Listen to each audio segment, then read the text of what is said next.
Hi, I'm Carmen Pheiffer. I'm from the Biomedical Research and Innovation Platform at the South African Medical Research Council. I'm currently the Deputy Director of the platform, and we do research and innovation that will help improve the lives of South Africans. So my research is focused on obesity, type 2 diabetes, and other metabolic diseases. So I'm here in Spain currently.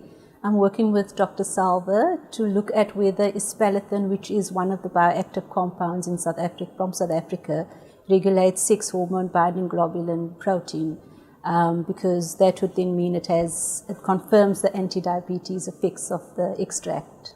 I applied for this fellowship because I thought it would be a good opportunity for me to come to Spain and learn some new techniques, and also to learn how research is done in other laboratories, and then hopefully to transfer this knowledge and the experience that I've gained here back to South Africa, and also to build collaborations between South Africa and Spain.